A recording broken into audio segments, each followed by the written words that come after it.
that we encompass the whole family. I've worked for a number of years in this sector now, and I've worked with people in recovery or people who are affected others, but I've never genuinely thought about them as families because they're always individuals. When the help wasn't out there that's out there now, when all the amazing work the Beacon and Betknowmore and everybody else do wasn't there. As I said, my children were about 6 and 10 when I first found out about my husband's gambling issues. At that point, we were already so far in debt. We had no money at all. I couldn't buy food. I didn't tell anyone. There was the shame, there was the stigma. How could I go to my parents? You know, we'd both worked, we'd bought our own home, we'd had 2 lovely children. I was brought up I knew nothing about gambling. How could I go to them and say, that man I married, the man I love, the man I want to spend the rest of my life with has absolutely gambled away every penny we've ever had and more, much, much more.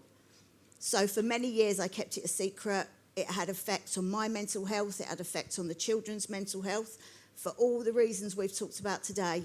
The arguments, the worry, the stress, everything, the sleepless nights.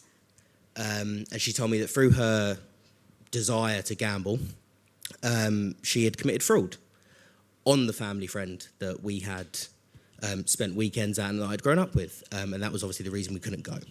So my mum had then handed herself into the police and was on bail for a period of 10 months or pending investigation and stuff. During this time, obviously the house was searched by the police and stuff like that. And then the family, rightly very angry. There was elements of abuse. There was threats on my life, my family's life. And again, I was only 14 at this point, and hadn't actually done anything. So after the 10 months of being on bail, my mum was then sentenced to 26 months in prison.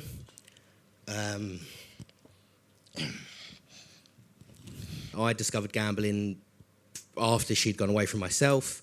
And quite often I get asked, when did you realise your mum had a problem?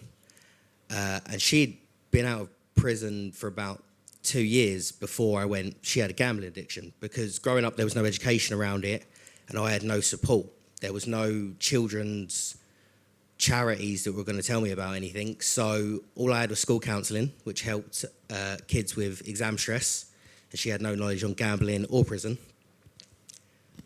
So I think it's that firm belief that there needs to be that early education and just that awareness of what things are and as well as the support there.